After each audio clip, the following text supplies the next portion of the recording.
I am pleased now to introduce our incoming president, Eric Schaffer. Eric Schaffer has been in the position of leadership at this congregation in one form or another for at least 30 years and maybe longer than that. He is a distinguished partner at the law firm of Reed Smith with not only a local and state reputation, but a national reputation for being a leader in the field of creditors' rights. He is an outstanding attorney. He is an outstanding man. He is guarded and cautious until you get to know him, and then he never stops talking. But he'll stop talking after 15 minutes, so please welcome Eric Schaffer.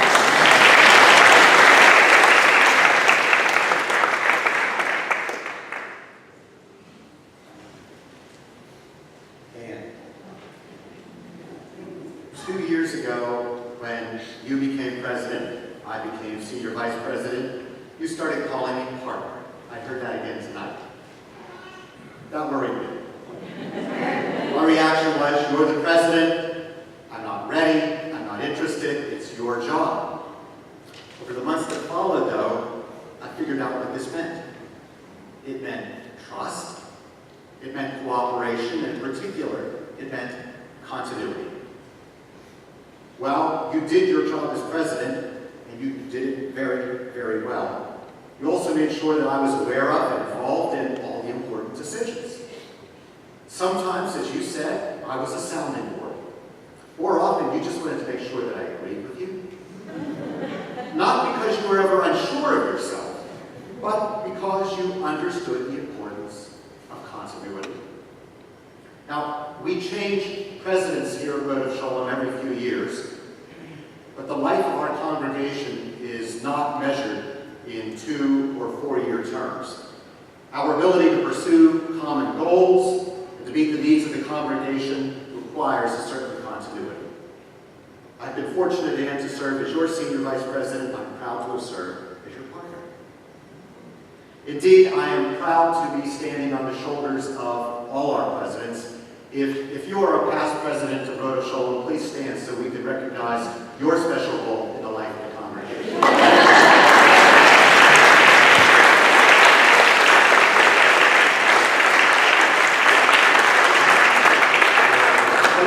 Let me pick out Don, Simon, and Malloy. You're the ones who brought me back on the board, so I am your responsibility. Continuity is a good thing.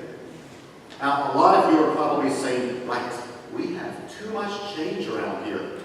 I like the old melodies. I like the old prayer book. Why did Dr. Jacob have to retire? Well, continuity doesn't mean we don't change. Our archivist, Martha Berg, tells me that for years our rabbis led services in German. For those of you who disapprove of change, would you really want to come to temple on Simchat Torah and hear Rabbi Bisno read, Im Anfang erschuf Gott die Melodie. Die Erde hatte vor den Firmen und für die Finsternis auf der Flecke und es wird der göttliche Geist weht auf dem Wasser. You can do this. Da sprach Gott, es werde Licht, so war Licht. See, we can change here. Reform Judaism is open to change. Continuity does not mean inertia. It means we respect our traditions and we approach change in a deliberate, considered fashion. One obvious change is that the congregation is bringing in a new president. Every president is shaped by memories of her or his experiences within the congregation. For those of you who are wondering who I am, let me share some of my memories here at Rodef Shalom. I actually remember the first time that I came to a Friday night service in 1980. I liked leaving the work week behind. I liked Shabbat. I liked it even better a year later when Michelle started joining me. I remember when 4 young couples started a Clavera, except we called it Food Club. And that's where Michelle and I met Eric and Susan Crewman 30 years ago. I remember Purim spiels with costumes that my wife made. I remember the Purim carnivals with all of the goldfish that my kids brought home. I remember when I was president of a junior congregation, we took a group of 20 or 25 young Jews to cheer for Hulk Hogan. Eric, you were there. I remember my daughter's bat mitzvah. Rabbi Klein told me later that it was the first time she ever saw somebody sit in the front row and just smile through an entire service. I remember my father and my sons working together as ushers on the high holidays, and I remember serving as executive secretary for Sisterhood. Or so it seemed when my wife was the president of Sisterhood. I remember some coats and the best apples of the year. I remember our volunteer choir, led by Cox Jenkins. I remember a clown. Anyone here remember the clown who was telling off-color jokes at the congregational picnic? Yes. Art Cowan, I remember meetings at your house. When I would get home, hours later, my wife would say, "Where have you been? I've been worried about you." I remember my mother's funeral. My mother liked music. The music fund was started in her memory. And months later, I remember my wife, my daughter, and my sister all performing a musical tribute to my mother here in Levy Hall. So with all this in mind, I think I have continuity covered. That said, continuity is not a goal. So what are my goals? Let me start with two things that are not goals. Finances and membership. Why aren't these goals? Well, goals are desired results, and attention to finance, attention to membership are not simply desirable. These things are mandatory. Our executive director, Steve Graham, has brought a renewed focus to finance. And Steve, building on Jeff Herzog's fine work, you've made a lot of progress, but there's a lot more to be done. With the help of our staff, our trustees, we are going to continue to look at every line item. Now, Steve, you, Becca Actor, many others work on membership. But that's a job for all of us here. Let me ask, how did you get to Rodef Shalom? Raise your hand if you grew up here. Wow. Raise your hand if you just walked in and joined. Raise your hand if someone invited you to come to a service or an event. Most of our new adult members in the last 20 years didn't grow up here. If you just walked in and joined, that's serendipity. But the surest way to bring in new members is just that. Bring in new members. Invite a friend, a coworker, a neighbor to come to a service or a program. Tell him or her why you're here. Introduce the rabbis, walk around, meet the staff. Raise your hand if you're willing to do that once in the next 6 months. We just solved our membership problem. Okay, so what about goals? Some of you have heard me say that if you approach this job with 10 goals, you can expect to fail on 9. So I just have 2. The first goal is to improve pastoral care. This is an extended family. We see our rabbis, we see other congregants on holidays and family occasions, but sometimes it's when we don't see them that we need them most. Their wisdom, their encouragement, their support. Rabbis, we know you have many competing demands. We know that improved pastoral care comes at the expense of other tasks. How can we make this a top priority? How do we do a better job of ensuring that within our congregational family, no one gets lost when he or she most needs to be found? My second goal is to encourage worship as part of our lives here at Rodef Shalom, as part of our lives as Reformed Jews. The synagogue is not the Jewish Community Center. The JCC is the center for many of our communal activities, but it is the synagogue that is the center for Jewish worship. Rabbi Abraham Heschel asked, what does a person expect to attain when entering a synagogue? He observed, we are in need of experiencing moments in which the spiritual is relevant and concrete. It is in the synagogue where we must try to aspire to acquire such inwardness, such sensitivity. So how do we make worship part of our lives? How do we make worship more meaningful for more people? How do we bring the experience closer to children, to young adults? Well, we're hardly alone here in this building in asking this question, but beyond asking questions, our worship development task force is working with our rabbis to reimagine and reinvigorate our worship committee. So, 2 goals increased attention to pastoral care, and an enhanced worship experience. Okay, how do we achieve these goals? Complaining is easy. Change is a challenge. Let us commit not to complaining, but to challenging ourselves. We cannot learn, we cannot grow if we are unwilling to risk discomfort or failure. So in committing to learn and to grow, let's count on a few failures. If an idea or a program works, that's great. If not, well, what did we learn from the failure? No less importantly, let's commit to forgive any failure. What could be more Jewish than learning and forgiveness? So let me begin my term by asking that as you're giving me an opportunity to succeed, you also forgive me when I fail.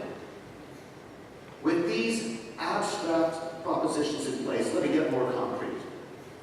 Increasing pastoral care, enhancing our worship experience, is not simply a matter of priorities. We also need the right mix of resources. We have wonderful rabbis, wonderful staff, but their time is not unlimited. So I ask our rabbis, our staff, our entire board of trustees, think about how we use our time. Are there tasks that consume too much of our time or distract us from our core mission? And if so, can we eliminate them? At the same time, are there resources that can help us provide more pastoral care, create more better worship experiences, offer new opportunities to connect as a holy community? Let me turn back to Rabbi Heschel.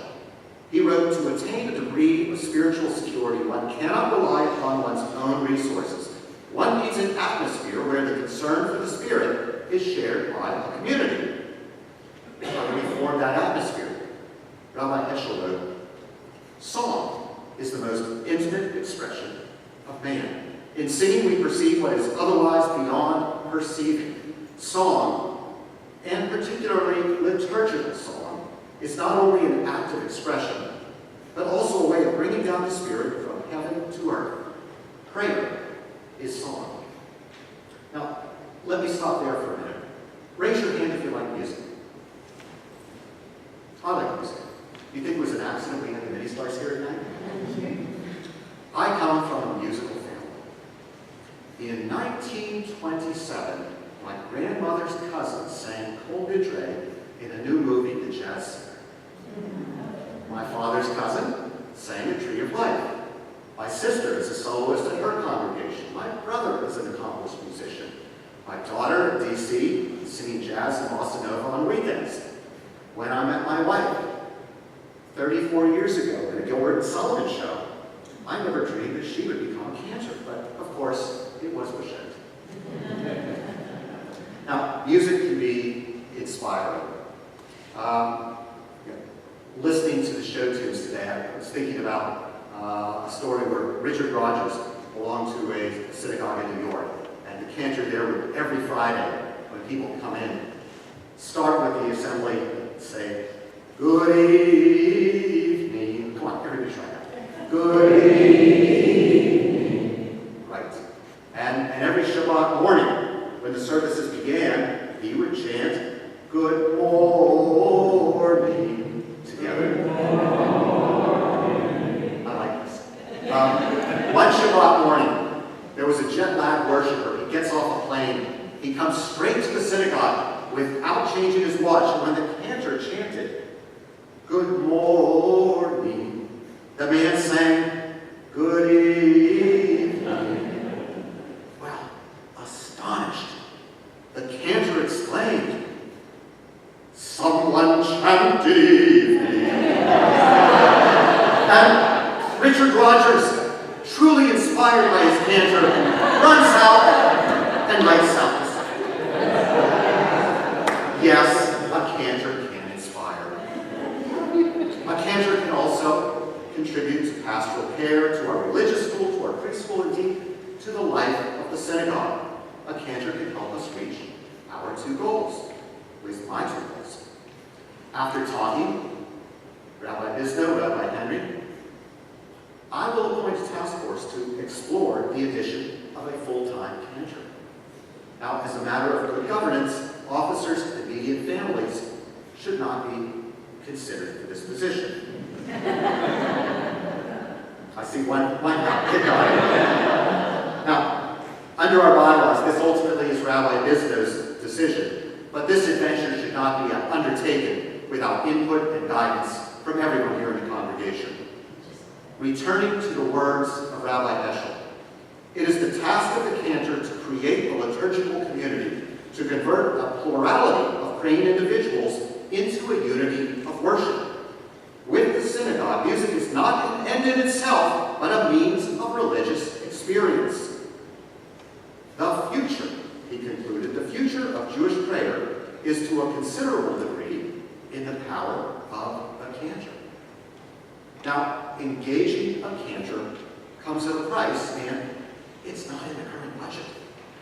I am an advocate of a balanced budget, but more than that, I am an advocate of taking measured risks that may provide us with the resources to improve the life of our congregation and to reach more people beyond our walls. Finances are a part of that discussion. If all goes well, we could begin the interview process next winter. We could have a cantor here in mid-2015. It's not something that I propose without a lot of thought. Many years ago, I worked with President Sidney Busis on a failed effort to bring a cantor to Rodef Shalom. As he will remember, as many of you will remember, it failed for the right reason. We did not find the right candidate. While I've already asked for forgiveness if I fail, I think we are positioned to succeed now. I've been assured that if we go forward, we will find strong candidates, and we will have an opportunity to show them what makes Rodef Shalom, what makes Pittsburgh so special. And all of our members will have an opportunity to be heard on this subject. In closing, let me add a third, more personal, and perhaps more difficult goal. I want us to listen to each other. In the next 2 years, I will share ideas with the board, with all congregants.